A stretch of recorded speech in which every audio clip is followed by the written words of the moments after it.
Usifikiri kama sisi tunakuamini, tupate kama kuambia bye bye. Tunasira sana ndugu zetu wanapotea, kwa tunapotea ndani ya Kongo. Monisco mkwende tu, umetumia vitu vyetu sana tu. Pesa hiyo toka mlimo pakitukani, kupita barabarani na magari kujibimbisha. Alishatusumbua wetu tunapenda kule kule. Nishayarudi mafupe kulisha mafuko madi. Usifikiri saini Monisco ikwene. Umeona Monisco usira napata yose. Aye Mungu ni. Unasema kweli hataki tena. Monisco.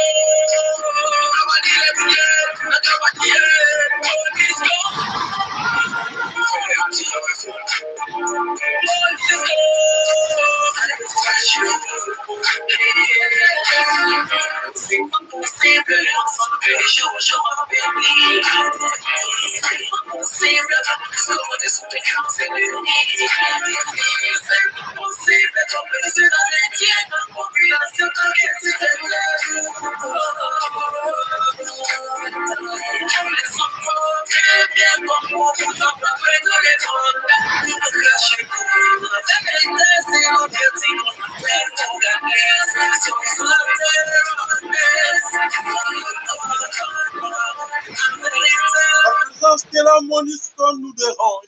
En vérité, la présence de la MONUSCO dérange tous les Congolais. En effet, ce n'est pas seulement les Congolais, mais c'est tous les Bantous. Tous les Bantous, vous êtes concernés dans ce qui se passe en RDC Congo. Ce qui se passe au Congo, vous êtes tous concernés. Vous êtes concernés. Personne n'est épargné. C'est un grand plan, un grand complot au niveau international. L'extermination d'un peuple, l'extermination des Bantous. Aux Bantous, tu es concerné. Si tu prenais ça à la légèreté, mes chers amis, dites-toi à la tête que oui, effectivement, le problème du Congo, je suis concerné. Je suis Bantou. C'est un plan, un grand complot au niveau international. Alors, nous allons alerter tous les Bantous. Vous êtes tous concernés. Voilà, bande koba na sume Congo. Osako ombo kabino, comme ya vuluzi kimbangu, yantu. Kombo ya mama Kipamvita, oyo asimi mampinga. Mampinga na biso, matondo mboka bino, oyo nyonso da komilengela koyeba, nini akosala na mikolo ezali koya. Mampinga ekolo Congo, mampinga ya Afrika, mampinga ya babantu, longonya na maboko na bino.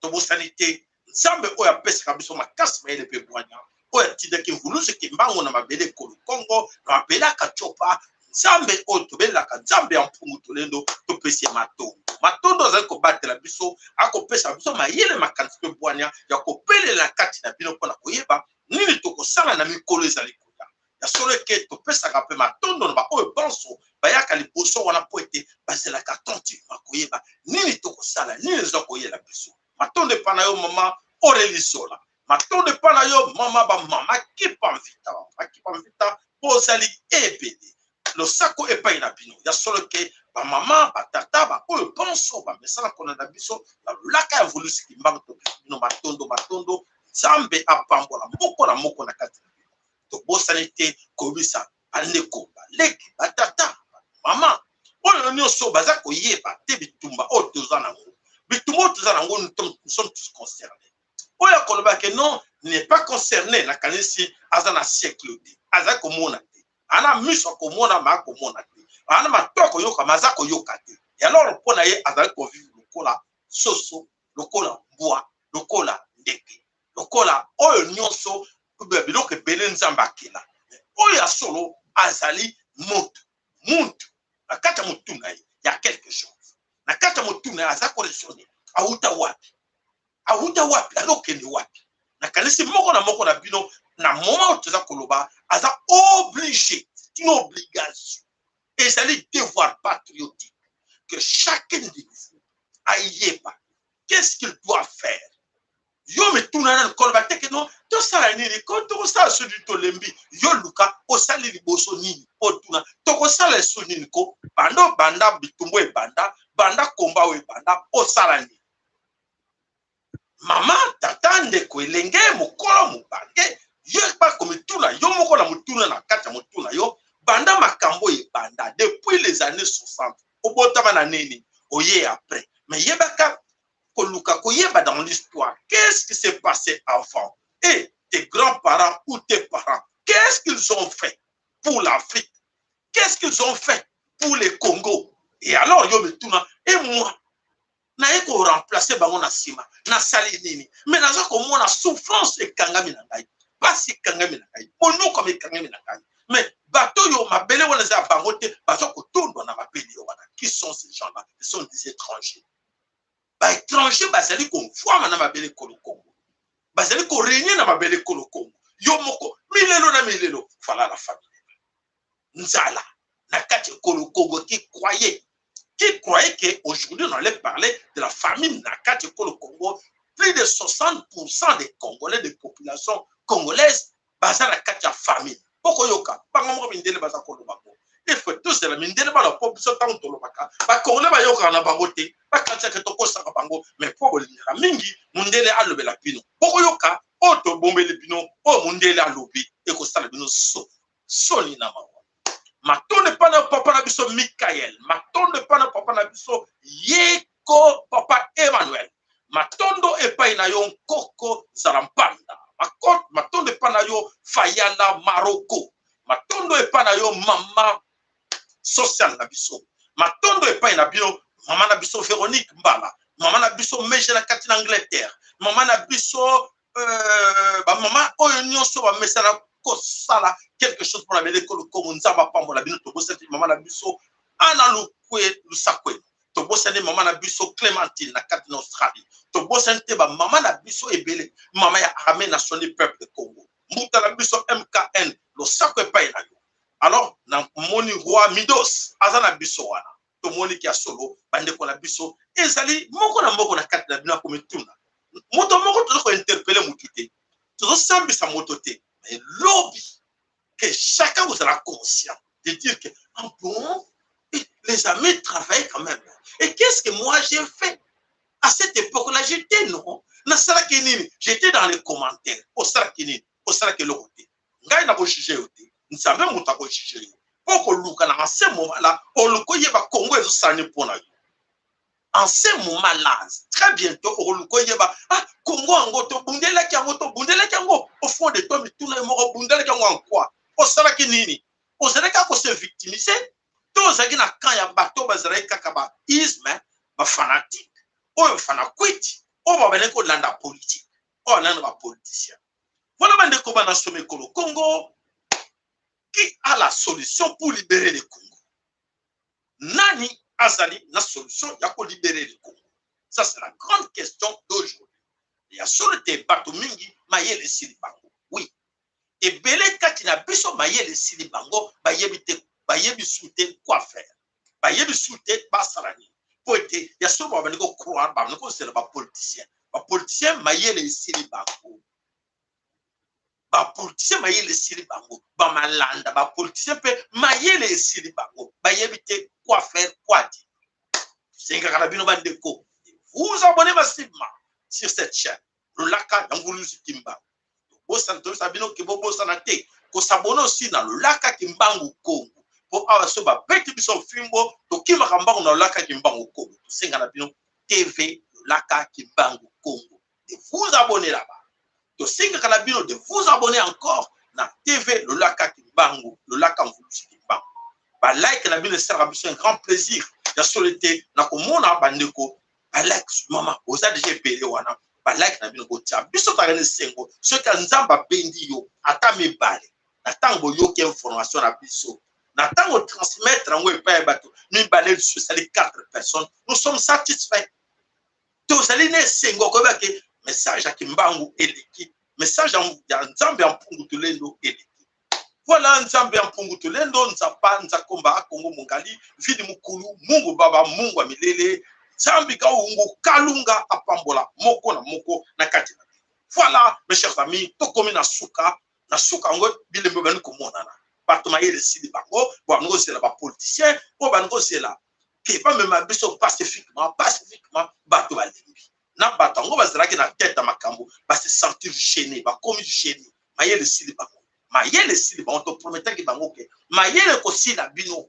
Fayulu na ba master na yo mayele ko sila bino. Ne pensez pas que nous sommes encore aux années 80. Oh, Mobutu, n'a tissé que l'on sera besoin à bâcher. Fayulu s'est trompé à Kantia que non. Dès que vous allez dire comme que non, toi tu prends les rôles d'un opposant. Tu prends la place de Tien Tshisekedi. Ça va passer. D'accord? Et nani Fayulu a ce pays là qui n'a pas Mosito, n'a pas Jean-Pierre Bemba, n'a pas mon va se faire que non. Rôle wane que ça la biso bien tout nous yaka na biso ben tout le partage mais la confusion de Kimbangu n'a pas tardé. La confusion Fimbo ya Kekele et Kimbangu est tardé. Nous savons bien que Maïle aussi la bino. Bon ben ça na ba YouTube. Bon ben ça qui na bango la vérité des cieux. La vérité des cieux. Président élu. Ah, président élu a commis bolo. Et comme il bololo bande ko na ngai pote nsambe bankoko na biso a confondre bango po maloba na biso to ba toujours maloba na biso nganga ko ba ko ndima te le lo ba ko se sentir enfin Mayele Sili quoi faire. Il faut continuer à soutenir Fayulu, il faut continuer à soutenir Félix Tshilombo, il faut continuer à soutenir Jean-Pierre Bemba. Mayele na bango Sili pote fimbo ya Kekele ba ko frapper bango nani ndeko na biso otobelela kana kombo ya Fayulu désolé voilà que secteur prometteur qui yo arrêtez et que nous sikate jogo saki na Genève na tango ke na Genève vous se mettez d'accord que vous jouer chez wara que c'est que moment ngo eza ngo soute moment on ezaki akala et que continuer à te poete ba oyo ma bele ko kungu sa bankolo alors tout le monde a qui ndeko moko alobeli biso alobi ndeko moko alobi papa Sayala, toki ni komoto ya Fayulu alobi que non, même l'Afrique du Sud, ba libérer qui l'Afrique du Sud dans manduki te. Ba libérer qu'Afrique du Sud na ba stratégie pacifiquement. Alors ndeko wana pe na kanisi atindel biso image moko. Otala ce qui s'est passé l'époque wana na Afrique du Sud. Bolana.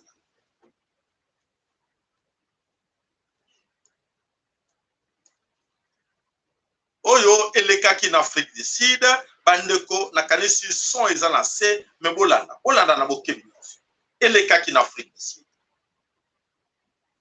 na tango ya Mandela mbe image oyo ezaki na tango Mandela son nango ezali te me batizo image oyo eleka ki na tango Mandela na Afrique du Sud ndenge minduki ebetamaki minduki wana na lelo ezali na balabala minduki wana ezali ko ebetama na Afrique du Sud oyo bato balobaki ke wi toko beta bango poete to sa bango ke tout ça ba kolomboka minduki wana ebeta mingi na Afrique du Sud to mona kiango elekaki na Durban elekaki na bamboka ebele makambo wana elekaki na kati na Afrique du Sud na ko wangana akoloba te ezaki lokuta elekaki te biso nde to lingi lelo tokende na ndenge mususu lokuta la bino pacifiquement jamais je vous dis pacifiquement beaucoup libéré ba bele ko Congo te et voilà la solution est dans maboko ya voulu Kimbangu a promettre que la libération du Congo est atroce atrocité wana bo s'attendre nango oyo no so traite oyo no sa trahison ba bele ko Congo yeba kango ke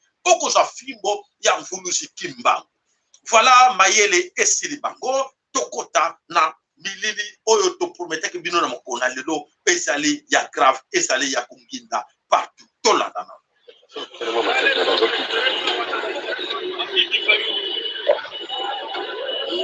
le président élu. On a votre tour là.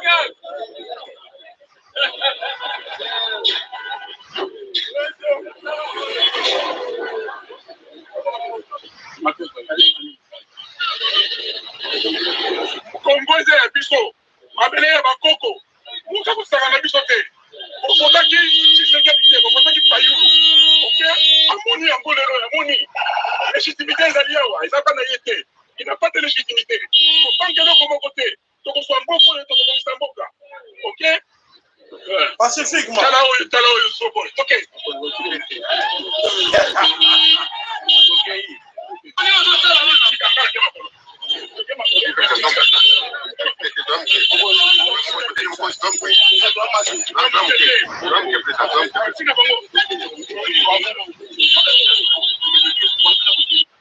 Voilà.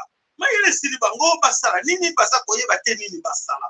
Voilà et comme to sala ni to bunda to sala nini voilà Fayulu na bato na ye Mayele Sili bango bakomi ko luka solution nini bako s'en sortir na makambo oyo eza koleka na bele koloko. tobisaki bino ke ya solo mabele kolo Congo ezali na bankolo nango ezali vulusi kimbango o achaki tembe vous allez le vivre qui vivra toloba verra tokomona yango awa oyo nyonso eloba maki na mabele kolo Congo tokomona bona na image totieli bino et puis confusion ezali kaka et pas ya failli lutter pour que c'est bino ke lit na biso exact problème spirituel Fayulu na Félix Chilombo bazalaki na kati na complot bolanda oyo c'est pas aussi un souci mais so dans la monde ba vraiment solo on doit passer ma grâce na yoki et on doit passer ma grâce na yoki moi je suis dans le jima et na bota na je pas docteur Kayeya oya yebe yobi je suis dans le jima le putain les écrits na rompe kala la wankata la image eza ndenge wana twana swati mais comment le niveau non c'est comme si ma jeune lui va tuer la famille à niveau avant qu'on comprendre que j'étais là que moi dans ça avant qu'on comprendre le wana te ce qui manda aussi ce qui manda aussi donc tika la bana na mboka ko donc za bana na mboka ko to za bana na mboka ko niso ba luba tosika banani kuchini kwenda na wewe mwana wako tawa kwenda majuni okay kutatu kwenda na majuni majunda bundu mwana kasai fomola misu mona mabezo la liboso donje zo la liboso fomola misu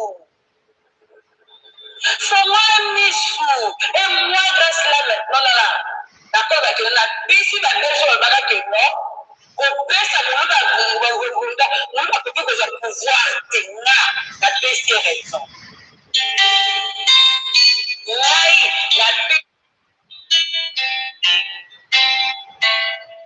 Jacob Olembisi, nous sommes en direct, Ndeko. La Kanisi, Urgence Césali. Allons, Ndeko.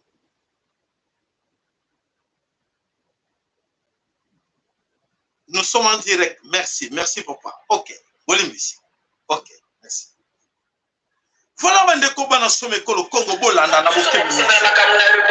C'est pas aussi. Le fait d'avoir raison. La paix c'est raison. Au niveau c'est badani ya nato ko nyaka bango na kayasa. Mais c'est quoi niveau nous ba yeba ko nyaka yebo na kayasa. Ultimate. Muliba azobi nyaka yebo na kayasa. Kayasa wana ya nini epana yebo ko na nzala. Imagine que mwasi ya mto kofinga, oto ko kofinga. Tirelo. Akena kasai ko asunga. Apesa biloko ya kulia. Tokela ngosoni. Tokela ngova soni. Voilà, tokela ngosoni tokati wana nani mwasi oyo mwasa yi politika. Nambe oyo irondel oba bengi na kombo ya Olive Lembe akedi ko sunga batu na kati na mbushi mai. Voilà, bango moko tobisaki biloke bandeko bana betu bakasai. Bolmoni na note, pouvoir za binote, pouvoir za batuti. Félix a salé la kabatuti. Félix c'est pas na ezaka tapis rouge. Bino boza ba première victime. Oyo beaucoup souffrir. Tobisaki bino nana bano ko ndima biso te. Voilà, mingongo e baniko bima, mingongo e baniko mata, ya bandeko na biso kasaye ba ko comprendre que non, il y a un problème. Oyo ezali nakati ya kasai. Nakati ya kasai, nous avons un sérieux problème tout ça nango, bato baza ko yeba te que kasai est en danger. Pas seulement les kasai, parce que moi ça le dit que vraiment souffrance na kati na kasai, Congo mobimba, kasai de trois kasai et c'est la souffrance Congo mobimba souffrance ndenge wana te. Oui, ils allaient plan pour la montagne pour être beaucoup là. Et c'est le début du commencement. Venez nous rejoindre. Tobengana Félix. Félix Zabino qui va monter que stratégie na ba touti, ba chaye po, bino bo zala ba fanatique, Borolana aveuglement, et bango va dominer. Effectivement, voilà, Félix Tabaniko Sala va fantir. Les tolbaka pression, à l'ougamoué, à Sarakamo va geste mike, mais ça ne suffit pas. On a baktaramino, mate kalamoko. Et bokolela, bandeko bokolela, pour Mikolo et Zakoya. Voilà, Nakata Parlement, Nakatina Kinshasa, les grands corrompus. Le numéro 1, Mbosso Nenge Papa Mafola Benga Kaye, Mbosso Goudi Ankwanga, nous avons été un grand corrompu. Traite que numéro 1, Oibati Nakata Parlement, moi na musala ya Chilombo. Yependa Chilombo na kanisi mikolo, il faut que nous lembo la makola Chilombo. Mbosso Goudi Ankwanga. Mbosso Goudi Ankwanga, voilà, le grand corrompu accepté. 8e prolongation. Et Mbosso dit la vérité. Mbosso, ça ne sert à rien de dire ce qu'il dit aux autres de la population. Aux autres de la population que vous êtes parlementaires. Que non, tu prolonger encore état de siège. Mais le bela, la population, le bela, la parlementaire, la vérité. Le bela, ok, l'état de siège est pour l'infini. État de siège est allé à l'infini. Tant que Félix Tshilombo est là au pouvoir, l'état de siège va prolonger à la 21e prolongation, si à l'infini, état de siège est causal. Donc, l'état de siège est allé la balkanisation du Congo. Ce qui fait l'état de siège est parti à l'infini, ce que vous avez voté. Kaka. Fimbo ya mvulusi kimbangu ndeko panza baona kati na parlement wana. Fimbo wana ezotandi de bientôt ezakoya.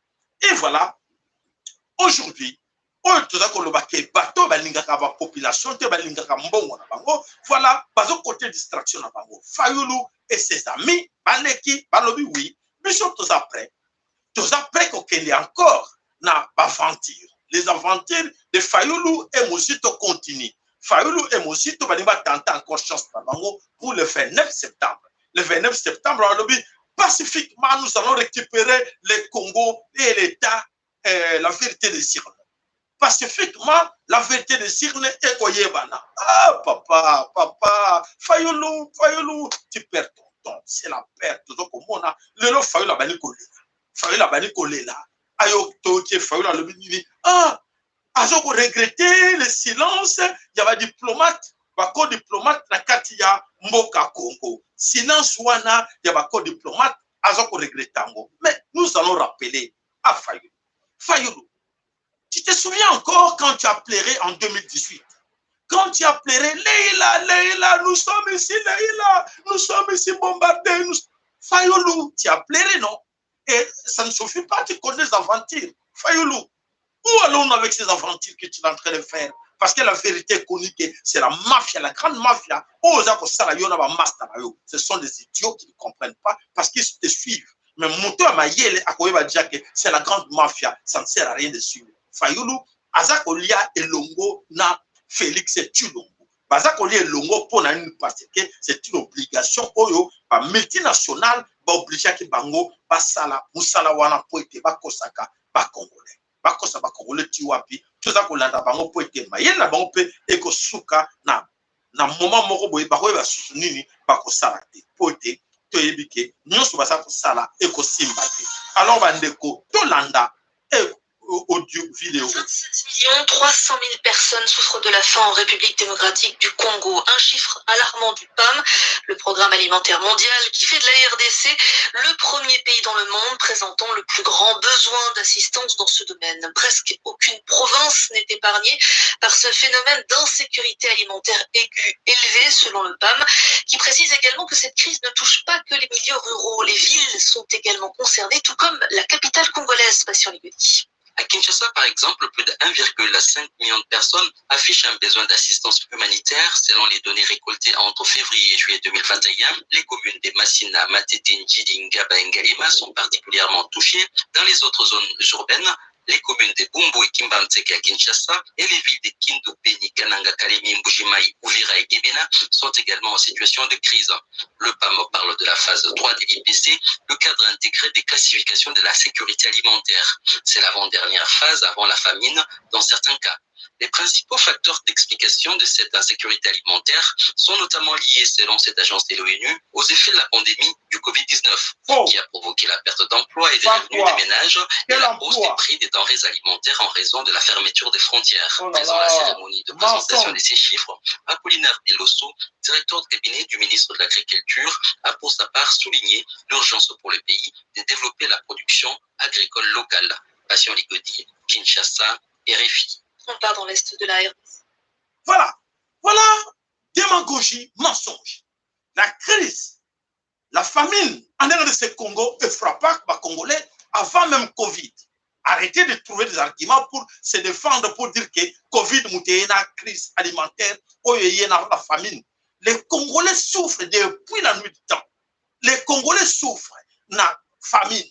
Bandakala, la malnutrition, on parlait de la malnutrition, la Katia Bakasai, la Katia Bandundu, la Katia Équateur, la malnutrition, où il ne frappe pas Bandakala. Pourquoi trouver des arguments pour se défendre au nom de Covid? Qu'est-ce qu'il y a à voir avec Covid? Quelle société où on va faire tourner l'économie en Boka et Covid est bloqué par société? Quelle société? Vous avez combien de sociétés chez vous dans ces Congo-là? Voilà, mes chers amis, on a pour la vérité. La vérité est là, c'est du mensonge. Félix fait ses douaniers pour la battre. Oui, effectivement, Covid mouté, sur la carte, il y a crise, il y a une. Alors, lobby demain, il n'y a pas d'électricité au Congo parce que Covid mouté, c'est vrai qu'il y a un câble et soit Covid. Oui, il y a un câble, il y a courant et soit qui Covid, et c'est là qui contaminé la Covid. Par route, na kati le Congo, et ça contaminé la Covid, ma machine moyenne tourne ça te point la Congo, parce que machine et ça peut frapper la Covid. Hein? Félix, tu nous prends pour les idiots. Et les gens comme des Fayoulou, Fayoulou la zone vanine, on réforme, mais n'importe quoi.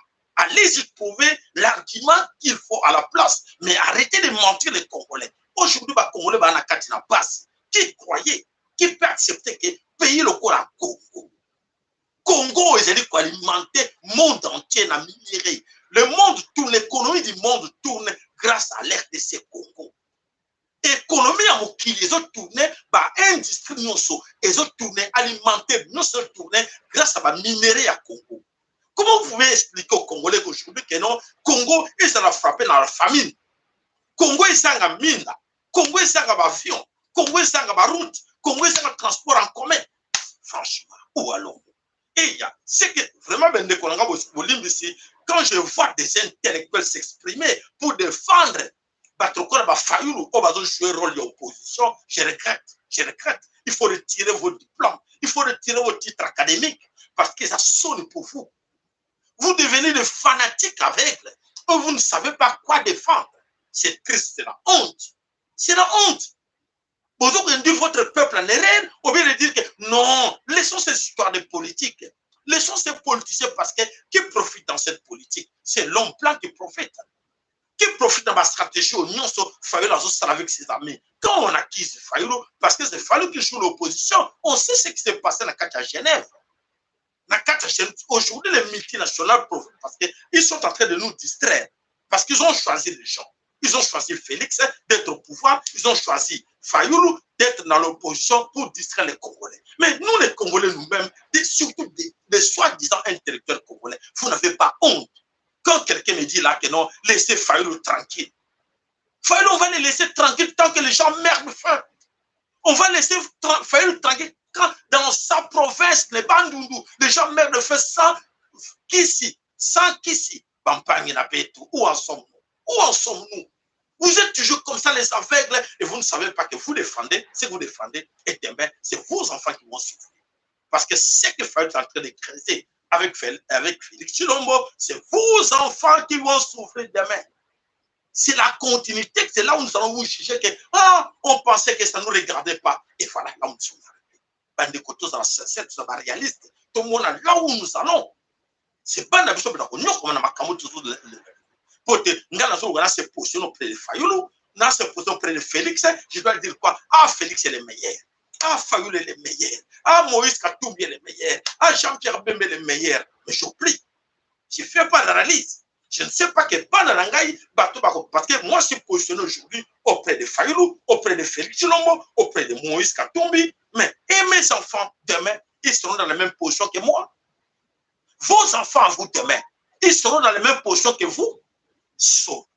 Soni à vous, parce que vous ne comprenez rien. Avec des titres académiques, tout ce que vous avez étudié, c'est zéro. Voilà, et prouver que vous conduire tout un peuple en erreur.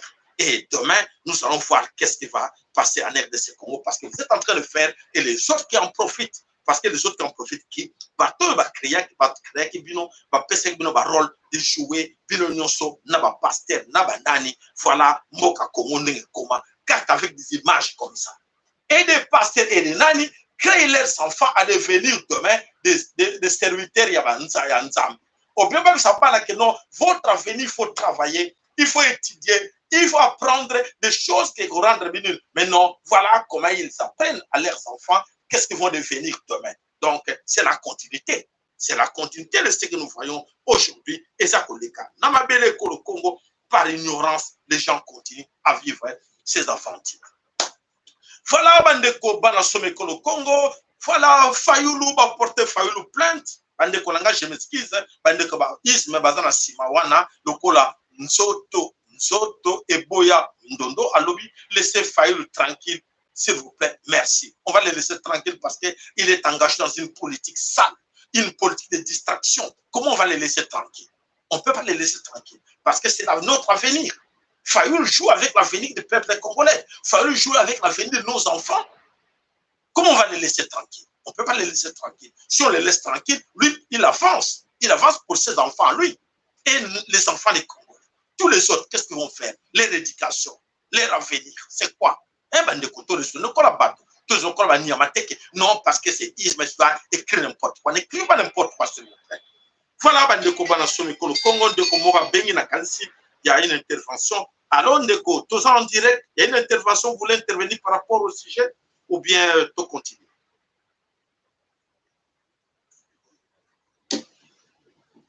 Voilà, c'est là, maman. Ok.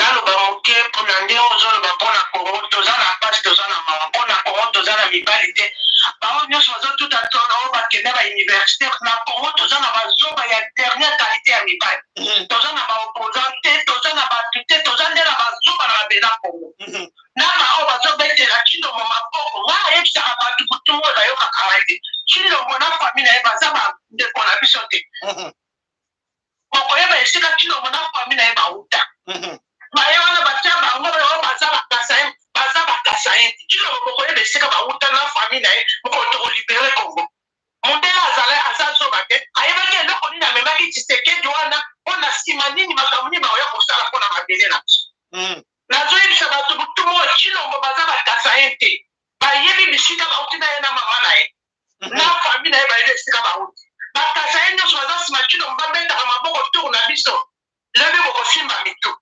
popasi eza na kasai nazoyebisa yo eza toza baza na pasi moko banda mokili ebanda sikoyo ye kilombo eza kasa ye na mabele oyo auta dispensaire apamba tata na ya tika te hopital nani ekole apamba tata na ya sala te ndako kutu ya kolala ya tata na ye moko eyebani te na kati ya Kinshasa ndenge moko ndako wana soki mobutu apesaki alalaka te me toyebi te soki bango bazala ndeni sikoyo bato baza bana mboka bayebana na bilembo te ya bango bilembo eza nini bilembo ya fami ya Tshisekedi eza nini na mabela kongo kino mo tozoyebisa biso toza bamama tolalaka lisu te tozolaka butumu oyo tozolala tozolobela ye butumu oyo kolala kolamuka eza bitisi te kino mo na mama na ye mama na ye bazwi mbongo atindi mwana ateka kongo na bandeko na bango batuti baye kobataka bakomi bakasa ye bango bazosala biso na mabele wana kolala kolamuka kino bayebaka ke peuple congolais azolela butumu oyo peuple azolela azokama meme bana oyo ya mboka kongo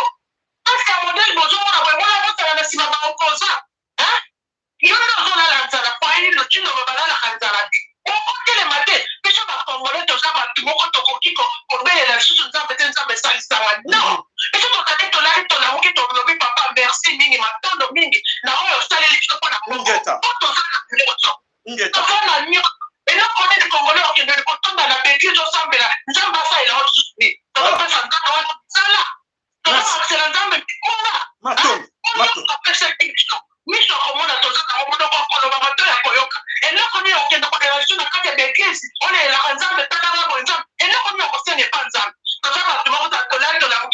mwasi toza na mai toza na courant toza na mabe nyonso nzambe apesaki biso me kozala koyeba na biso yango lelo oyo tozali kaka o président ekabaka plasi makongo congolais aza soba bazotala bango baza libanda bazoloba ona basalaki biso basala na soba mika na kongo baza na soba oza mito ezosala bino basala peuple congolais na kongo na pasi te na basoda ya kongo bazoba bango nyonso toza na mibali na kongo te toza na mibali oyo balataka bajipon bapoyola mibali toza na bango na mabele wana mpona ntango nazomona kongo congolais aza kolala na nzela china azobeta congolais mosusu azoya telemi azotala na mlobi ke nayebi te todengeli nzambe akela biso apona ngai naza na pasi mingi nazongiselo matondo mama ya solo ezosala pasi me foto agir biso nyonso foto agir ndeko oyo nzoto eboya mindo to akomeli biso n'importe quoi tokoloba tokolanda ete me tosengi kaka na fayulu s'il te plaît dis la vérité à tes gens oyo les ignorants oyo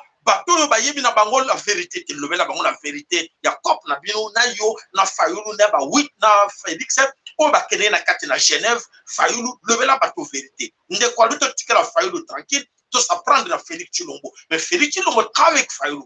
L'opposition, ils sont dans la politique. C'est l'opposition qui doit nous dire la vérité que oui, Félix Tshilombo travaille pour les Rwandais. Fayulu n'a jamais dit cela dans sa bouche. Fayulu a donc compté qu'on distribue la vérité de Cycle, la CENI, pour distribuer. Alors qu'est-ce qu'on fait? Et voilà, donc ça veut dire information que Fayulu va porter plainte dans Société Pomme. La société civile des dépendants de police et militaires a porté Fayulu plainte pour injure oyo aportaki na ba policier botala wapi ekosuke la biso mikolo ezali koya parce que les aventures les amulai bande ko boza koyeba te chieni basa na kati wana bokoyeba monde lobi alors bon continue toujours de défendre Fayulu bokan toujours attaquer Fayulu pour rien tout c'est la connaissance. C'est la connaissance qui nous pousse d'attaquer Fayulu. Parce que c'est le rôle que Fayulu devrait faire dans le Congo pour aller vers son vérité. Fayulu, comme il cache la vérité, on s'attaque à lui parce que c'est lui qui joue l'opposition. Alors il faut s'attaquer à lui. Il faut s'attaquer à Félix et Fayulu, en tant que Moutabandulu, en tant que Mombala, en tant que ceux qui n'ont pas attaqué à lui. Ne s'attaquer parce que à ce point, c'est qu'il y a des opposants. Et il faut tous attaquer la peuple congolais. Voilà, merci Papa Nabiso, Yeko Emmanuel. Voilà, merci Ndeko Nabiso, Maman Chantal Nabiso, Azaliwana, Ngombo, Kotoko, Ndoko, Azali Nabiso, Wana, Nabandeko Mususu, Ostako, Omokbil. Voilà, la Chine et les États-Unis en guerre. Guerre et Bandina Katekolo Congo. La Chine, l'ambassadeur de Chine, Alobi, Aïna Planaye, RDC gagnant, RDC Chine gagnant. Bandi Kobolanda. RDC Chine gagnant en face à boulevard de Triomphal. Chine Azako Tonga, Eloko Moya grave wana, Oyo Alobi Kazo Saba travaux minene pour la considérer un futur centre culturel et artistique pour l'Afrique centrale. Donc l'ambassadeur de Chine a l'équipe de micro à Banisco district. L'ambassadeur de Chine, qu'est-ce qu'il fait? Il a constaté que Mike Ama a pris la place, Mike Ama a fait une grande tournée dans toutes les provinces, le résultat est tombé, les autres moniques, Balobi que Chine, société chinoise, entreprise chinoise, où ils ont la carte Congo, entreprise wana, et ils allaient illégal et ici Congo. Et nous avons fait un grand travail pour eux, Mike Ama Salaki. Voilà que l'ambassadeur de Chine qui s'est mis debout à lui, non, il a compris, ces peuples, il faut les distraire. Il faut les distraire trop un peu plus les Chinois, nous sommes là. Voilà, Abeniko Tonga, un grand chantier au centre culturel et artistique pour l'Afrique centrale. Voilà, la Chine passe à la vitesse supérieure pour nous distraire. Voilà, pour corrompre les jeunes. Les gens vont voir que la Chine pas terminé. Voilà, ambassadeur de la Chine à côté pénagé pour continuer à distraire les Congolais. Mike Ama a distraire les Congolais. Voilà, la guerre. Et bandit, il y a distraction à quartier Congo entre la Chine et les États-Unis d'Amérique.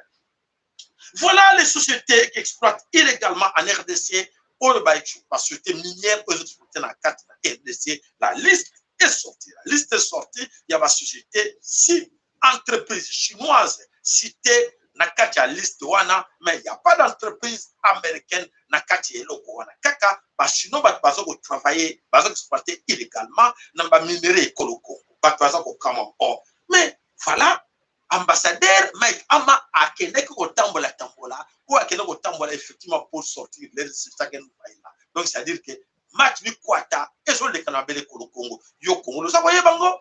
Yo Congo za koye bango. Est-ce que Fayoul za koye bango pour que dans opposition. Aza koye ba que Mike Ama mutazo diriger le Congo, ce n'est pas Fayoul, ce n'est pas Félix.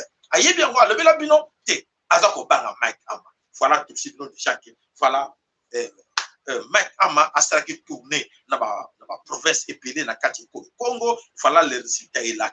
Il faut mettre tous les Chinois dehors. Parce que les Chinois vont bénéficier de l'économie et le Congo. Même les Américains sont là depuis les années 60. Voilà, il y a mon appel Chine à Télémalbino. Ah, ngapena ye, gagnant. Bango Chine à États-Unis d'Amérique qui na contrat les accords privilégiés. Oya qui nango.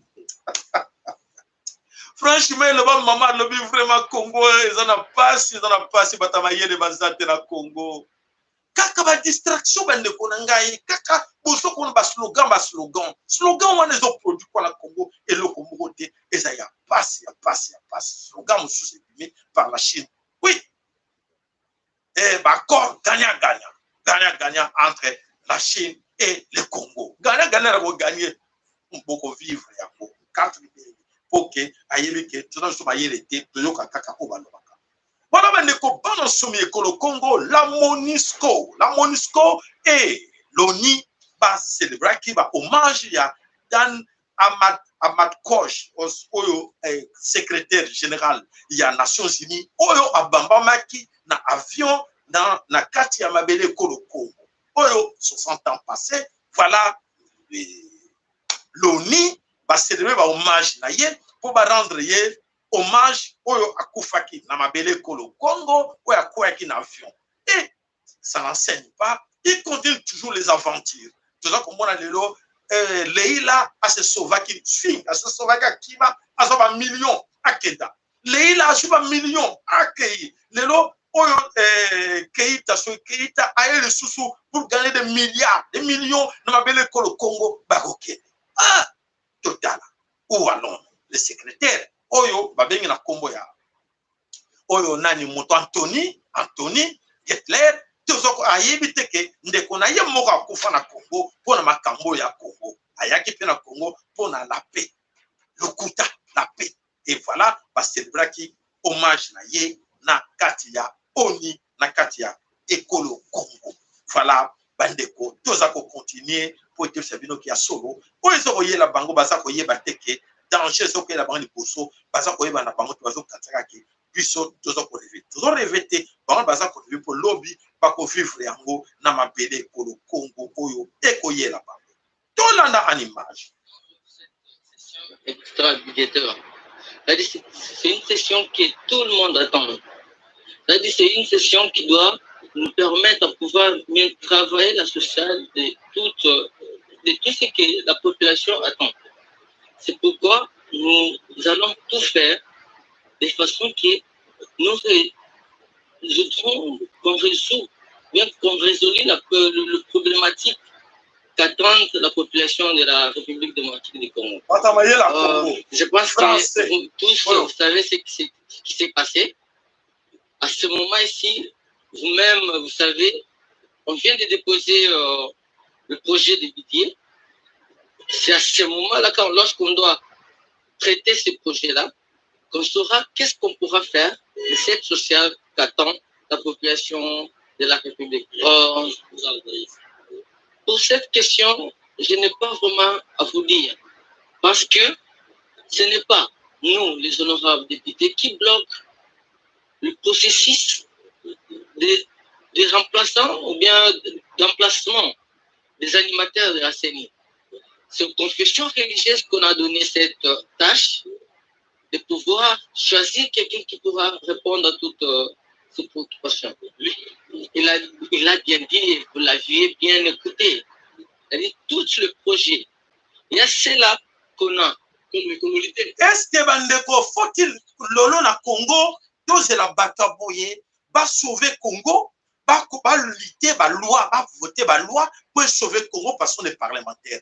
Voilà un parlementaire. Donc la réflexion na façon na koloba to le but est condamné qui est en français. Nous sommes pas dans la langue française. Mais est-ce que déjà à maîtriser langue en côté comment qu'on maîtriser matière quoi qu'on le la langue wana ya mutu zo koloba ke voilà mayele na biso sikezo kokende parce que bato na bazo katabaza bata mayele en parlant français mayele le français en côté au bien le bana lingala a expliqué bato les grands problèmes oyo za nango azo lo bango te azo lo bana français azo bana écoute te makambo za koloba na français eza passe na mawa voilà comment Congo eza kokende très mal ceux qui te lobby ba musoro ba non tika bande ko wana tranquille bazo stra musara na bango nzoka te bande ko wana ba stra musara na bango te tala oyo nous sommes le Cameroun ko Congo eza passe allez to kota na problème. Yes, c'est un enfant tout petit. Un enfant de 3-4 ans qui prend le risque de traverser ce pont ici. Mais je me dis, pour moi, je trouve que c'est un risque. Mais pour lui, ce n'est pas un risque parce que pour traverser, c'est un chantier. Voilà, un pont si long.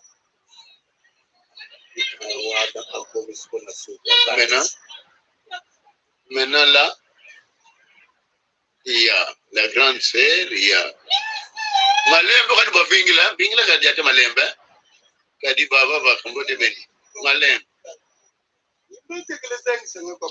Mwana vengi dika kwa kuna na fandi lako. Mama bo wizi lo eleka.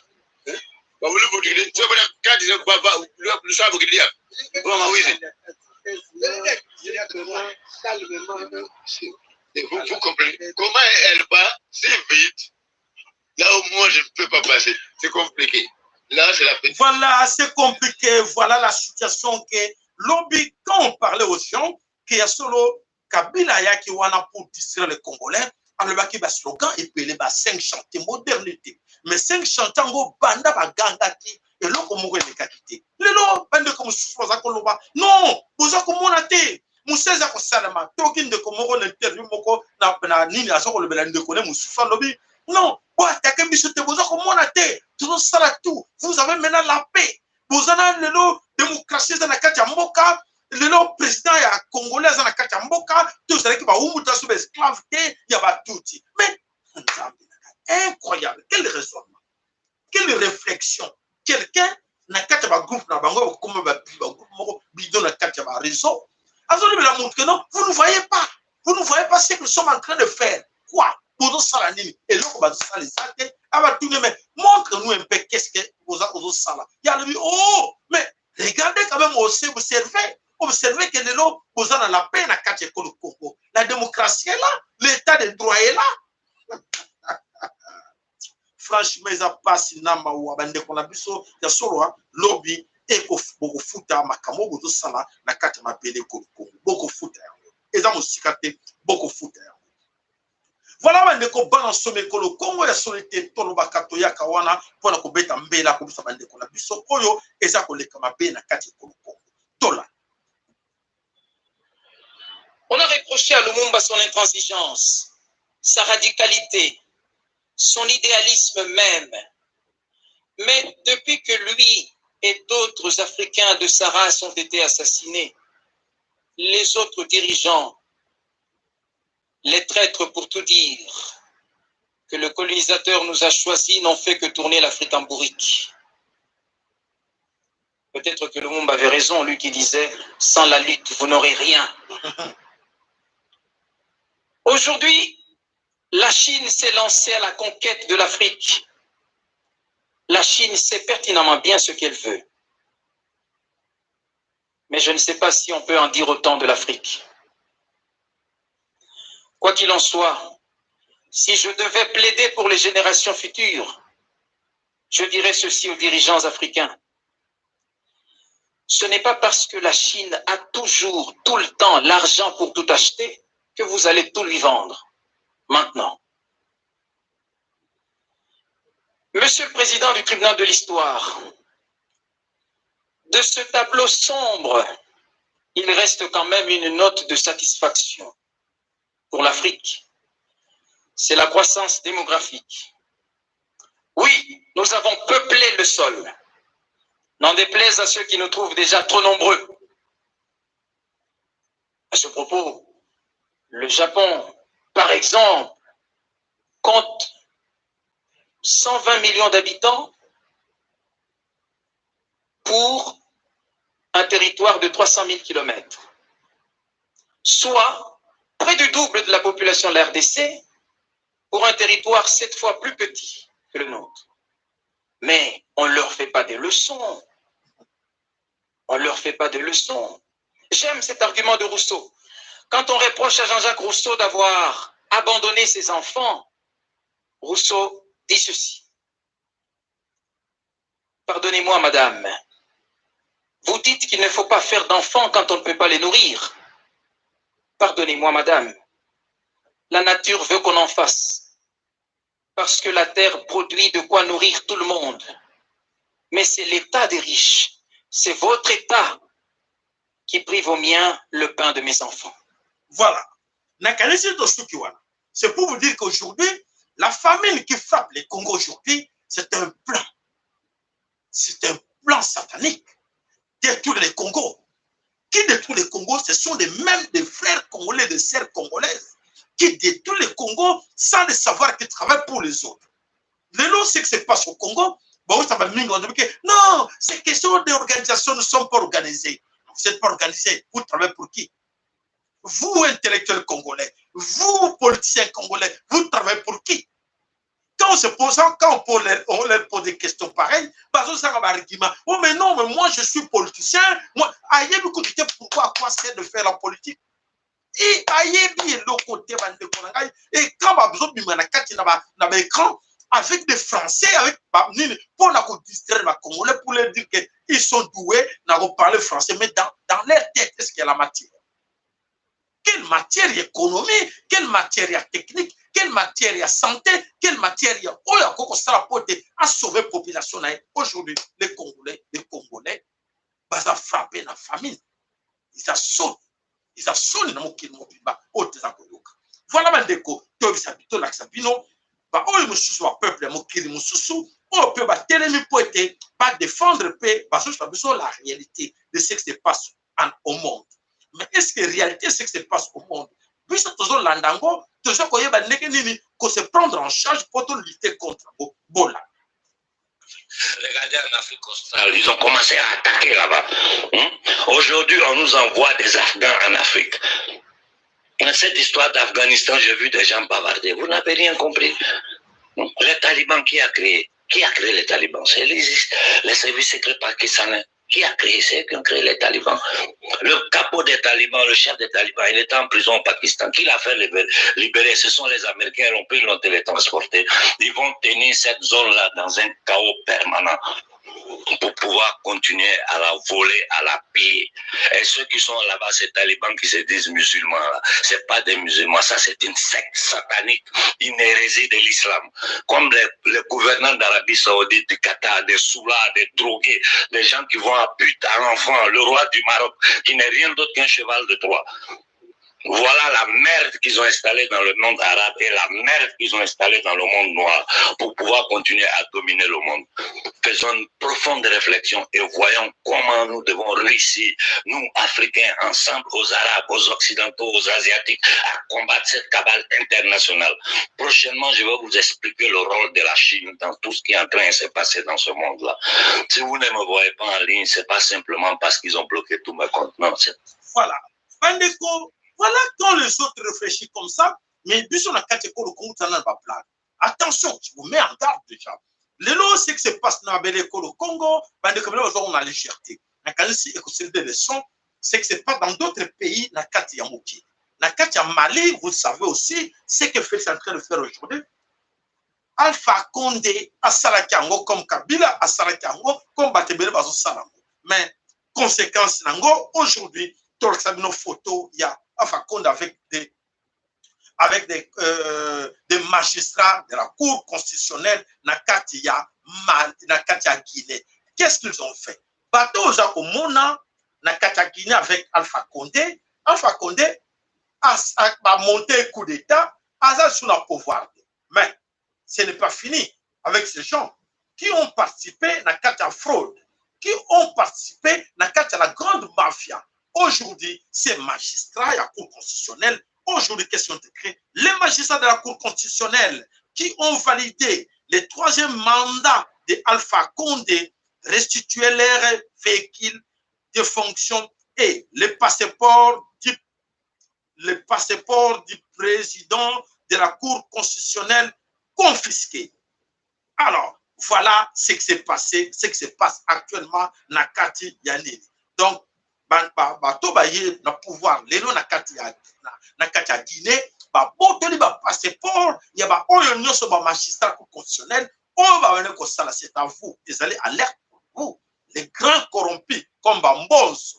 Mbonso Kwanga et les parlementaires et les sénateurs, oyo tozoye bake, vous êtes la complice. Naba pour naba magistrat constitutionnel, oyo boza corrompu. Ne pensez pas que Tobo Sani Biloté, ce qui se passe aujourd'hui dans la Guinée et qu'il la Bino demain. N'oubliez pas, on sait qui est qui et qui fait quoi. Voilà, Bandeko Oyo, Ezako Ye la Biso, Ezako Le Kanakati Kolo Congo, Boeba Rombi Lobby, et comme la Bino, Nakati Ya, Nakati Kolo Congo. Ah bon, avec le coup d'État qui s'est passé dans la Guinée, Paul Biya rembat son gouvernement. Paul Biya a passé la vitesse supérieure. Paul Biya a l'obéni a remanié gouvernement naïe. L'air a remanié gouvernement naïe, a bandi nanou na armée. A quatre armée comme Fimbo, en Poulouse, Kimbango, et frappé bon na quatre en Afrique. Erreur, Paul Biya a sali, Paul Biya a nommé un militaire à Koufa naïe, à Koufa Balakala. Ça n'allait pas si peu mawa yakomona akeko nommé gouverneur ou militaire à sa koufane kala a évité à nommer toke wapi toke na kati ya Sud Kivu bola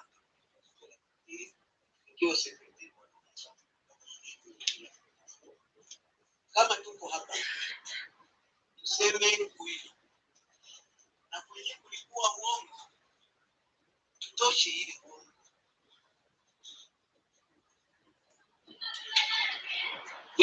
nilizaliwa mu 1952. Holanda, ndio wakati mimi nilizaliwa. Sikusikia hilo jina la Banyamulenge, sikulisikia. Ninakuya kulisikia mu septembre. Ndio nilisikia majina mawili. Tanto Banavyura, tanto Banyamulenge. Kama mtu atasema sema kweli. Hapana kusema tangia zamani tulikuwa Banyamulenge. Eski huko kitabu yenyewe naweza kuonyesha kwamba tangia zamani huko watu walikuwa wanaitwa Banyamulenge? Na hiyo haiko njo conflict. Conflict ni ya wapi? Munatoka hapa munauzisha mangombe. Hao wenyewe wanajiita Banyamulenge. Wanauzisha mangombe, tunarudia kwetu. Mwenye alikuwa na ngombe na katoto alienda na uzisha, tunarudia kwetu. Munaenda kwenu Rwanda. Munarudia na Banyarwanda. Banyarwanda banajua. Batu ya Demera banajua kenye kilifanyika. Bakidoti wanajua. Sitabisema na nyinyi wenyewe muko sanse kujua hivi. Munatuua. Voilà, bandeko, en bref, ce qui se passe dans Katafizi, oyo nyonso grand complot to sebino dijake. Moto moko azako bossa na teke na kati ya basala ba biloko tout vivre lelo et ça un grand complot des années même 50 na ba 50 biloko e bandaki oyo ba Banyarwanda kundime ba comme des réfugiés nso kati na plan na bango basala ki plan tout na ndenge ke ba banozala plan A na plan B na plan C na bango ba bimaki balbaki non tant na bango ermo boy ba bandaki basala ki ba fuliro ba kota ki na kati ya ba comme ba kati ba fuliro na ermo bimisi ba comme ba Banyamulenge donc bazana sans position et partout wana lerba yaki na kati ko Congo ba Banyamulenge ba na Rwanda wana lerba yaki na bangombe na bango ermo bo mona balbino to tiki bango to tela biso to zoni nanu ba kena wapi na kati ya Rwanda ya onde kwa za kuloba ndenge ni bato no sala biso ba je tout ce temps là to bele ko yebate lelo bandeko nyonso lingongo e mati na kati ko Congo na kati ya Fizi na kati ya bakwe nyonso bato baliko lobela bandeko ke vraiment eza lisusu makambo ya kobombana te eza polele ke bato baza baennemi baza baagresseur. Comment tondimaki bango, comment tondimaki lelo bamisusu bakomi bachef coutumier bamwami na kati ya basecteur kola baeshuaki na minembwe betose bino bakoresir minembwe te baeshue na minembwe bakomi na bijombo mpe baeshue. Voilà bandeko balamuki. Voilà, Tokota na information internationale. Des sous-marins s'enveniment. La France a rappelé pour consultation ses ambassadeurs aux États-Unis et en Australie. C'est une première dans l'histoire et une réaction plutôt tiède des Américains vis-à-vis de cette décision à New York. Loïc Lory.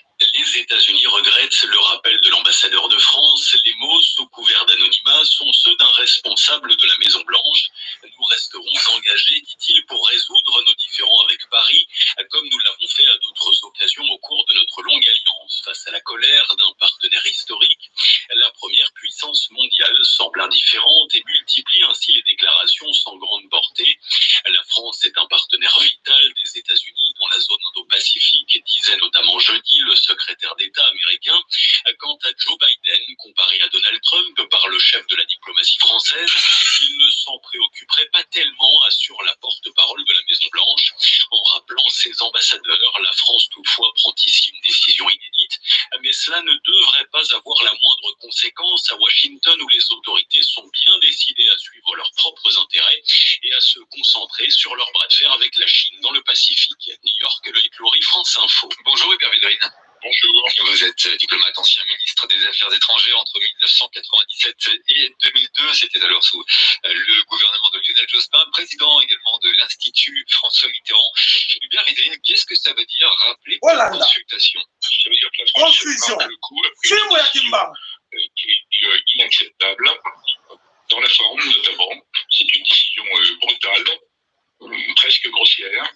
Si le président Biden voulait vraiment changer la stratégie des États-Unis dans le Pacifique, il aurait commencé par appeler le président Macron en disant nous allons changer, on va faire jouer un rôle plus grand à l'Australie. Sur le plan nucléaire, on va monter d'un degré, donc il y aura des conséquences pour vos relations avec l'Australie. Parlons-en. Vous voyez, il aurait commencé comme ça. Et ça n'a pas dit la même chose. Pas du tout. Donc on peut comprendre la stratégie globale de Biden par rapport à la Chine, c'est d'ailleurs la même que celle d'Obama puis de Trump. En réalité, on ne peut pas... Voilà, en bref, bandeko bana some ko le Congo fou bantu inoba pas africain. Il faut comprendre. To pesa ki to lobaki to lobaka ngo tout le temps ke. Betumba oyo esike utek ko zongi la ba. To singile ki bango to belela ki bankoko na nzambe bankoko songi sele bango kotsa mona kati na confusion. Confusion et côté de bango. À l'heure où je vous parle là, France oyo na États-Unis bazo Canada. Bazo Canada confusion côté de bango.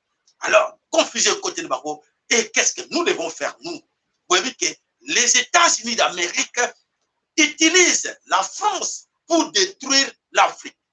Vous le savez, non? Tu dois prendre parce que quand ils comptent que oui, les Américains vont nous sauver, les Américains sont là pour nous, ignorants que vous êtes. Aujourd'hui, confusion, maintenant, écoutez la carte. Alors, c'est à vous maintenant pour comprendre que Bazalaki Bayaki Naloyenge pour être détruire l'Afrique. Et Fimbo, vous nous dites Bango, et frapper Bango, et continuer en quatre la confusion. En ce moment, je vous dis, Bango Nyoso, il va être banderia, et comme dans la soukate, Bako Peba na Bango na Bango po, Bayaki na Mayera Mouyi, Folaire, s'organisaki, Ndenini, Kuba Sangara, ça pour voler. Mais ce qu'on attend, va côté la quatre la confusion entre eux, voilà, moi, il va y avoir le soutien. Alors c'est à nous, ma propriétaire, mais attention à vous, sans politicien, excusez-moi de vous le dire ça, mais sans politicien, c'est grâce à vous autres qu'ils en profitent parce qu'ils vont vous manipuler pour continuer à dominer sur les Africains. C'est vous, les sales politiciens, parce que vous avez été dans les loges pour prêter serment. Je vais défendre la France. Dans la loge, nous allons défendre la France. Et le lot, ce que nous vivons en Afrique, c'est vous autres. Et puis non, puisque moi, la population, ma victime, il y a les poissons, c'est à nous de dire que oui, on a compris le système, qu'il y a une confusion entre les bango. Qu'est-ce que nous devons faire en ce moment? Donc, n'importe quel bino, que chacun de vous doit comprendre ce qu'il doit faire en ce moment. Oyo bango basana kati ya confusion, oyo, et comme ce qu'on promeut spirituel. Et ça, problème, que la solution du Congo, c'est entre les mains des Mvulus Kimbango, des Zambie en Pungutule. O Mkolo Congo, a Tchaba minéré, o Belgo Bindera. O Bayana Katikolo Congo, si on nous bête à la mitou. Alors, c'est à vous maintenant de comprendre ce que vous bête à la mitou. Qu'est-ce que nous devons faire? Tout ça, ça la poété, tout le baquet. Oui, on a compris. Bozo Bundawana, o Yakina, politique à ma paix, pour te détruire ma paix. Voilà, Bendeko, maman Aurélie, ne sera le week confusion totale et côté du bango. Voilà, le Samona Biso, Binoba Mama, et Yokani, Matondo, Zambe, Apambola, Bon Nyoso, Babella Kaputu, la Moui, Balake la Kambi, la Kelamape, et voilà, et comme le bango. Félix Chino, vous avez yoka, Batozo conteste le bango américain, vous avez yoka, et Théabino. Voilà, Bendeko, Yoka, qui te fait Bino, qui est solo, Oiba Benga, qui n'a combo ya Dolivera, Nani, Babenga, qui n'a combo ya. Chungu kwa Kimwanza. Chungu akufaki bakene ko sale mausolée na kati wa na kati ya ferme. Qu'est-ce qui s'est passé na ferme ya Chungu o bakene ko sala mausolée ha malheur ezolanda ba règlement des comptes na kati ya batombo. Ebisaki bino. Règlement des comptes na batombo e bandi ko salama. Voilà bandeko to tiela bino en image bokotala o to tiela bino tombo ya Chungu ba keiko panza yango nyonso ba image boza komona wana eza tombo ya Chungu ba keiko kutango nzoto ya Chungu ba yibi yango corps cercueil ya Chungu ba yibi nzoto ya Chungu kwa Kimwanza na kati ya cercueil na kati ya oyo na kati ya nini na kati ya tombo na ye ba keiko kuta nzoto ya Chungu kwa Kimwanza ba yibi yango eza lisute. Voilà bapanzi nyonso boson ba image wana tika to bente la bino ba image musu comme ça botala ngo bien.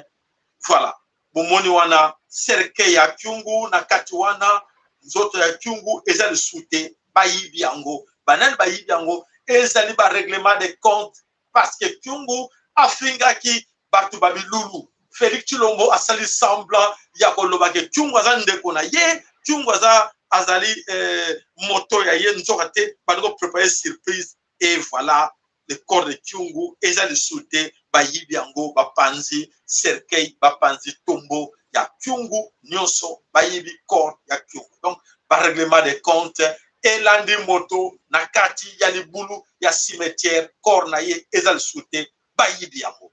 Voilà, pour votre information, au tribunal qui a solo, nyonso eko futama awanase, voilà, Chungu, nzoto na ye, ba yibi yango, eke wapito yebite.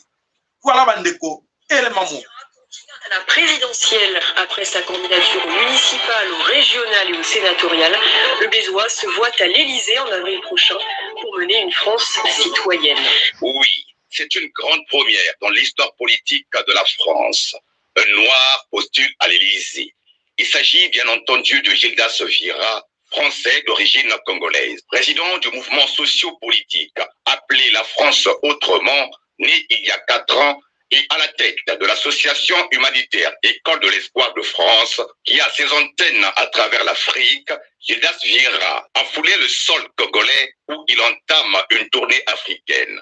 Objectif poursuivi par ce candidat au présidentiel d'avril 2022 en France, partager sa vision avec la diaspora africaine. Le réel est étroit, le possible est immense. Moi j'ai grandi à Poto à côté, et aujourd'hui, je fais de l'humanitaire, j'essaye d'aider du mieux que je peux et je me présente aujourd'hui au niveau de la France pour la présidence de la République. Donc tout est possible pour chacun de nous et pour les jeunes et moins jeunes que vous êtes. L'idée c'est de pouvoir toujours avancer, se soutenir les uns et les autres pour pouvoir changer ce monde et j'espère bien vivre demain. Gildas Vira est docteur en santé publique et directeur général de la Fédération d'acteurs en promotion de la santé. En France, il est au conseil municipal et communautaire depuis plus de 7 ans en qualité de maire adjoint de la ville de Blois. Les scores. Voilà, bandeko 6 et koko bongwana 6 komi 9 tozali kotala seke vuluzi alobela kibiso alaka kibiso ke moindo akokoma mondele akoma moto moindo. O eza koleka le signe du temps ceux qui ont profité nangote et vous allez passer min pona parce que l'ignorance eza obuko liwa ya mobimba. Alors bandeko on boza ko mona bozo ko sous-estimer tozo senga na bino ke bolamuka tango nde koki tangu infweni tangu infweni oyo azako yeba teke tangu infweni etalié akolela lobi. Alors biso moko bana some ekolo Congo tangu infweni Bolanda en France toujours. Qu'est-ce qui s'est passé?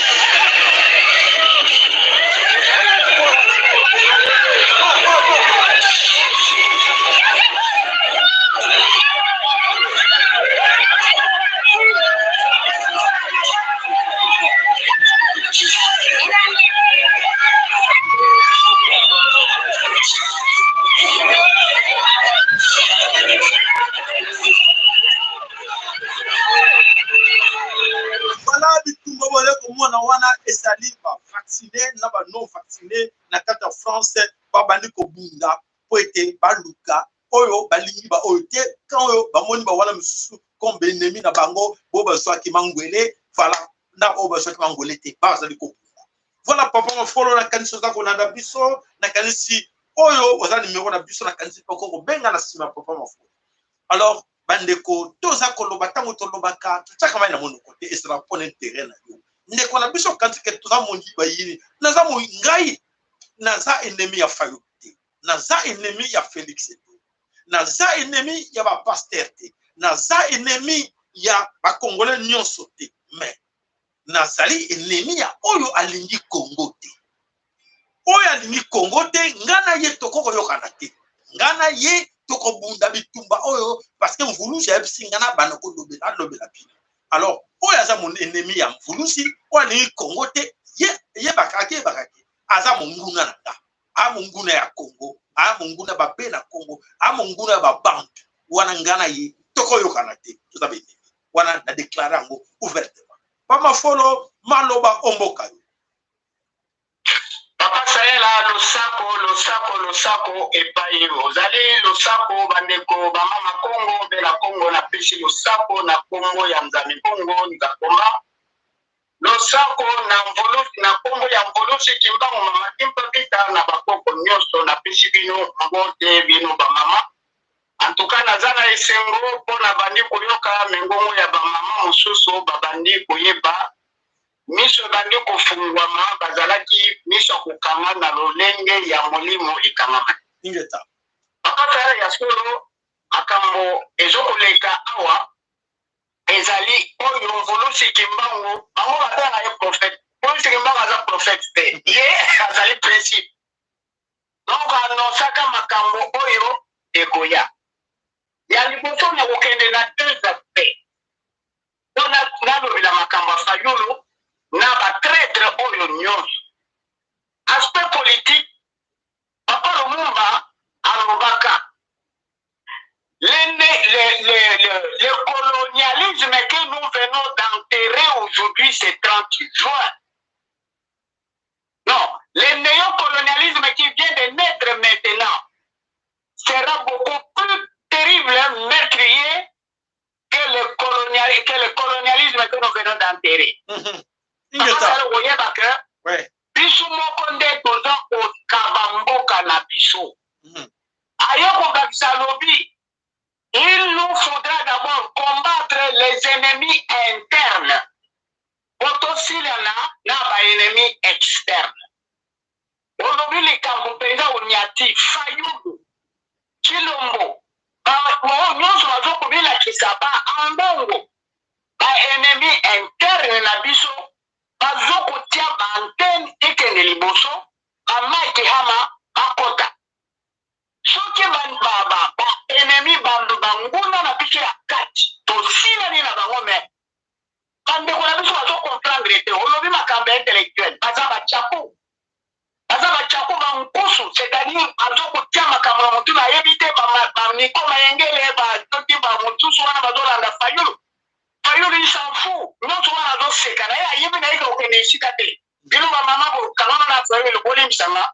aza naza contre Fayulu te nasi naloba Fayulu ezali jeu ezali oyo tolobaka en tout cas ezali jeu molimo asalaka mpo bitumba oyo il fallait na 2016 élection ezala susu te tosilanaka nanu nde lokula basalaka glissement kaka ba élection molimo alobi bon likambo te kokende l'élection. Aïe, Koutia Fayulu. Fayulu a un phénomène, il y a trouble fait pour que l'élection est à la qualité sous tout le candidat, Moussoussou, quand il y a soit pour la passi, il y a Makamura, le côté démocratie, il y a la biche. Alors, toujours, le côté Wana, au côté de Zokumana, faut que ça la biche moko. Tolingi te to kamwana na bapaya. Comment mon paya za musika abenga ya la singa, kela zoko ya, oti kilanga boye boye. Donc, problème est à la bicho. Je donne raison à ma mingi baloba ke bicho moko doza na faute. C'est vrai. Faute est à la bicho. Mais, pourquoi est à la bicho? Tokangama tuteka souveraineté interne na bicho na tokoma bamandia spirituel.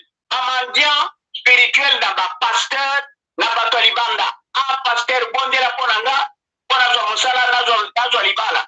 Alors, wana ndena ukita esika mama moko alobi penga likambo. Alobi likambo. Nzambi mpungu oyo akela mukili. Azali bolingo. Obobengaka amour. Illimité, infini, parfait. Nzambi mpungu akela apesa biso nyonso. Tozali la plénitude, la béatitude. Tozali l'abondance, la prospérité, la joie, l'amour. Qu'est-ce qui manque encore na biso? Tosali lango, tozokende koluka lisusu nzambe, apesa biso lisusu nini? Apesa biso lisusu, il nous a tout donné. Na lobaka Congo, ezali ombe na lobaka, le Congo suffit. Le Congo se suffit. Congo ekoka.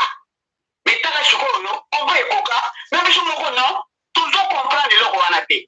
En tout cas, la pêche matondo na maman oyo a wotu koloba likambwana et nous avons tout. Dieu est là, non pas pour nous aimer, ni pour nous haïr. Nzambe aza neutre.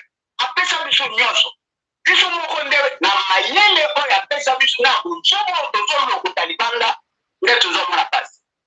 Alors, na point oyo ya point ya liboso qui libère le Congo. Mais toujours vivre kaka le loba oyo lobama. Oyo alobi na yo kolongola bino na bongo. Imbangu atake principe ayaki mpona kolibere moto moyibi. Ajonga na ishika atani. Alors, nyonso tozomona ezali processus ya liloba oyo aloba alongola biso na bongo oyo. Mais pasi na biso nde akotisa biso biloko moko ya malamu te oyo tokoki kobima te na nzela po tolanda. C'est ainsi tala kaka tozokende. Papa sayala ngai nazali serein. Lokola bayebisaka que les Balouba ne sauront jamais diriger ce pays. C'est-à-dire que le mot, la pouvoir et la loi.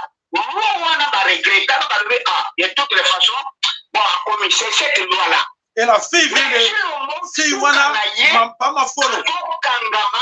Pas ma follow. La fille là, la grâce, à reconnaître encore le pays, effectivement, n'a prouvé l'inga et l'on va avec mon loubako dirigé. Il fait Kassayen ou à l'obaki, à l'autre loubako. Alors, oui, Nandimi Malobane Lobamaki, et ça solo. Regarde ce que autres salés Congolais.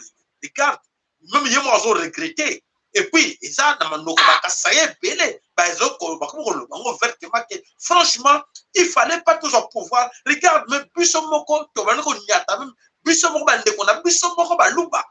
Et comme il grave, dans la Katina, Angola, dans la frontière, Kuna, Baluba, nous comme 5000. Expulsé en Angola, parce que nous comme la frontière, nous avons occupé Bango. Parce que nous comme papa, il faut le continuer. Vas-y. Papa, biso te ezali ngaite, ezali yote. Et bibi na monoko na biso na yo na nga parce que molimo apesaka nouvelle oyo. Que les Balouba ne sauront jamais diriger ce pays. Donc comme na Balouba balaki Chilombo ki moluba nyonso. Yawa Balouba mosusu vraiment pas se concerner, pas se considérer la kati yawo mais pas on va dans la kati. Chilombo laki Balouba nyonso ndeto komi na point wana. Ndena place wana lokola molimo amona yike. Les Balouba ne sauront jamais diriger ce pays, c'est-à-dire à réunir na loi wana. Molimo ye moko ayebi ayebi ndenge nini parce qu'il fallait toleka na esika oyo baye komona kokoso balobi tele baluba ne seront jamais dirigés ce pays nde tozokende me tilomo ayebaka malamu baluba tozokondene baluba te me liloba wana eyaka me se justifie na tilomo nde tozokende na sansi wana alors oyo nyonso bakoti tozokende na cul de sac omoni bitumba mvulu jalobaka na kobanda bitumba libanda mpona ya kosilisa wana kati ya mboka oyo bitumba yango oyo bakomi bango nyonso bakomi ya kosa bakomi kobunda entre bango mais Amérique ezala Chine ezala Amérique baya mais ni Amérique ni Chine moko akokoka te kobimisa moko ezali bakoti mama Kimpa Vita loba bakoya bango nyonso na manduki awa mpo baya kowelela bapanza mboka me bakokota me manduki kokoma koni masasi okoma mai ngai ezokamwisa ngai te soki epai ya John Numbi o John babandi kodécouvrir déjà badepo ya manduki ezokamwisa ngai te nazomona ke tozokende mpo makambo molimo eyaka te ke brusquement eye non ekoya bino ozokanisa non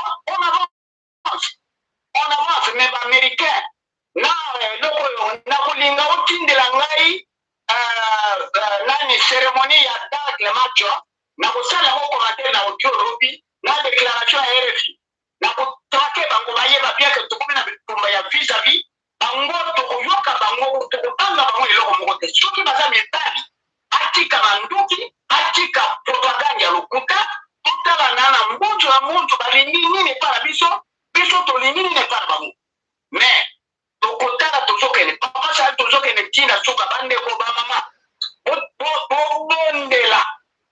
bobondela makasi bobelela makoko bazo kosymboliser c'est-à-dire il faut se familiariser ozala na contact na milimo ya mai milimo ya mabele ya moto na ya mopepe mama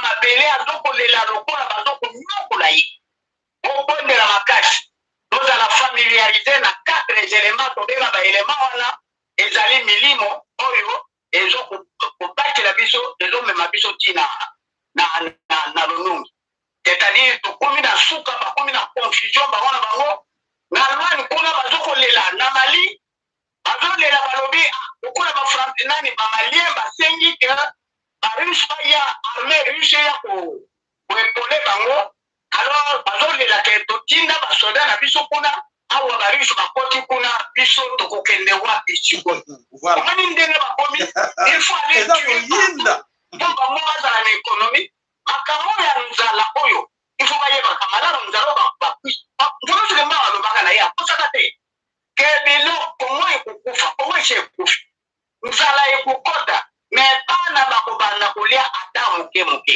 likambo te mais ce qui est arrivé l'ONU azali responsable de tout et puis bato ya RFI so bayeba lobi na kobimela bakotilanga texte wana na kotangela ye puis na kosone ye kozoba na bango nous ne sommes plus bapapa na biso ya 1960 to bakosa bakokosa biso esu te bango bakolakisa biso pourquoi ils nous tuent ils doivent nous signifier pourquoi ils nous tuent nous ne sommes pas partie prenante de la kati ya gouvernement na bango oyo soki gouvernement mondial oyebi ke mpona bango l'ONU ezali gouvernement mondial ezogere ça va mais on leur a pas demandé d'y être membre nous sommes membres te avec tout ce que nous faisons papa sayala en tout cas toza na nzela tozokende ntina suka chilombo ayeba bafayulu otala namoni moko azosala commentaire afrique cher ami ndeko soko oza na commentaire kotia te tika komano te parce que ça sert à rien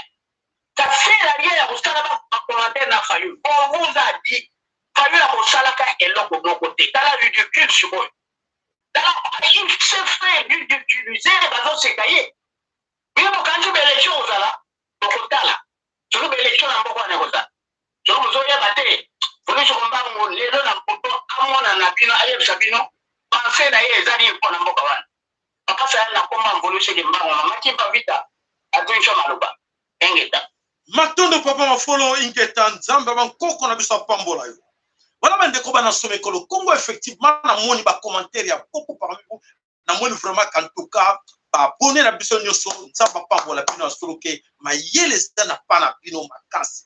Tant aux la chaîne yo, ils ont comme so plus ma yele ya koyeba. Voilà, bino mo opinisa. De l'obaki yango. Que mausolée oyo et bomba cercueil soi-disant ya Tshisekedi, kora Tshisekedi zala wana te, kora Tshisekedi etikala na kati na poto. Et si ka ba eko tia ba memeli bis encore cercueil ya Mosengo, kora Mosengo eza wana te. Voilà, bandeko na biso ba fongoli biso alobi. Ba ko panza cercueil wana kora ya Kyungu kwa Kimwanza eza wana te, batika wana mboka na bango na wapi na Angola.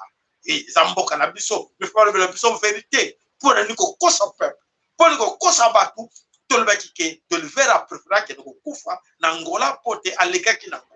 Mais so hotel be bien et be mene na Angola zate zonye pa ya na mabela bankoko na ye esika auta ki papa na ye auta ki azaraka Angolete, de le vera azaki Angolete, de le vera azaraki Congolais, de le faire à Outa qui n'a pas côté morobo, parents à qui voilà des sortes de le faire à côté na kati Congo. Et qu'on enseigne bisoté que le bateau bazo tchaba double fait na kati ma belle Congo, bateau fait voilà. Nous sommes étrangers bateau kola ba Moïse Katumbi. Ba Moïse Katumbi azawana azuta deux sortes na kati Congo, azo kolomba Congolais, ba Congolais ba mo bunda na bango pote ya ko défendre Moïse Katumbi. C'est dire que bandeko bon perdre de temps. Moïse Katumbi a kosalaka jamais président de Mabele Congo, Mabela Kimbangu et comme c'est président de Mabela Kimbangu. Ceux qui Félix Tshilo m'a cause la président pété, mais ceux qui à côté, ils allaient prendre la Sabino qui y a solo grandeur et Nzambe. Tika ya komawana, maloba oye luba maki, bon monde yango ke ya solo motora yake ni danse. Donc luba ako dirigete, bon moni poto asali. Bon moni poto asali. Voilà, et biso nyos tout le monde qui niveau de cause parce que le lot na grand perdant numéro 1 ce sont les Kassaïens. Les grands perdants na kati Kolo Congo numéro 1 sont des Kassaïens na la kolobango lokuta. Na la kolobango lokuta. Pote o azo yeba lokuta te asali na kan ba mfutayi ana ba domination ya Tshisekedi Etienne Tshisekedi. O pena moto za ko mona ke avenir na eko mitigé akoloba roboya alba tete motoyo azando. Félix a mwana Satan, a l'incarnation ya Satan. Et il y a pote à défendre les terrains. Oh, ben je tire d'ailleurs. Bon, bango, bon. Nous kola bango, nous kola bango. Alors pour n'être que non, oh, n'a pas rien. Attends, n'a pas ça pour pouvoir wana. Voilà, ben dès qu'on a visto le sac comme boka bino bonus par l'andak biso mokona lelo. Maman tout le monde dès qu'on a visto elimboyo le sac pa na yo. Maman ril sorte petit jambote. Adela Kitunda lo sako pa na yo to moni mama kela lemba asaki na biso wana to bo senete bande ko na biso penso o ba mesena ko la biso o ba soutenir la chaîne na bino to bo senete zo mona mama nanu na biso te mama nanu ulu to pesi lo sako siko zali na bana to pesi mama na biso mama tete mama armée nation du peuple Congo lo sako sika ozali na ibota na mobimba shani shungu to pesi mbote mama social na biso lo sako pe pa na yo mama meje to bosenete mama Véronique Mbala lo sako pa na kanisi ko zala musala mais en tout cas bon boulot et sika ozali to bosenete mama na biso ana lo sakweno to bosenete mama na biso Clémentine na katnos kai to bosenete papa na biso Michael lo sako pa na yo papa na biso Emmanuel Yeko to bosenete papa na biso hello papa to bosen POT elimbo chez le sako voilà pour faire rendez-vous na biso et Yves Amo to bosen PT Matondo et pas na yo Yves Amo to senga na bino ba like na bino et c'est un grand plaisir. N'oubliez pas de partager nos émissions à tous vos connaissances bobi sabango ke vérité chaîne oyo bakaya so ezali awa voilà bon moni ba prévient wana to bosen pichu Kalamalu, sako pe pa. Voilà bandeko, bomoni yango to koma na suka ho. Nana ndima keke ba Congolais ba keko fongola, cerke ba moni, cerke ya Kyunga Kimwanza vide, kora Kyunga Kimwanza te kona eza wapi. To sengi pe na bino ba Congolais, courage. Allez depuis bokene na mausolée o na kati na télé, boko mona pe loko mo eza na kati na mausolée te. boke peso boke ko luka esika no so ba chacha même mosengo wana kora mosengo ezana kati pe bakosa biso bakosa kabino bakora batu wana bakbomba kango ya sekeza sugina na France sugeza na Italie so bakena ko chango kuna po basala ko ba rituel là-bas voilà et ça passe to lo marabu to le to fu la miso ko suka ya bolo tango ifweni zambe apambola mokola kati bino alors to pese ka defo na biso mokolo lo biso ki ya minene kweli biso to ya ce que minene kweli to ya soki tese bino ke boko yoka lo laka iko beta awa wana biso yoka biso boko yoka iko beta awa mokola biso donc c'est et vous abonnez vous beta vous fina ba cloche pour être soki era minuit pas flash koi alerte bandeko yebisa bandeko ozo lo wana ozo sala maboye wana ezali pena ya biso moko bana subiko oyoka na RFT na publicité na RTBFT na RTNCT boko yokango awa na kaya fuji ba ezana mimi na desert osana kalo mama oreli bobondela nzamba bankoko bobelela kabango bobelela makasi nzamba bankoko na biso po azo yoka bino bankoko batelemi gwere boko yeba ke bazaraki baki na posa na bino po bobelela kabango komo lo bela bako ya muta kosoteke bakoko na bino baki bandoki soka lobelo no kalmena lo kuta wana weza makama Italie ake pa botre biso bindere na biso pa kosa biso voilà et komita kwako ingeta ibobo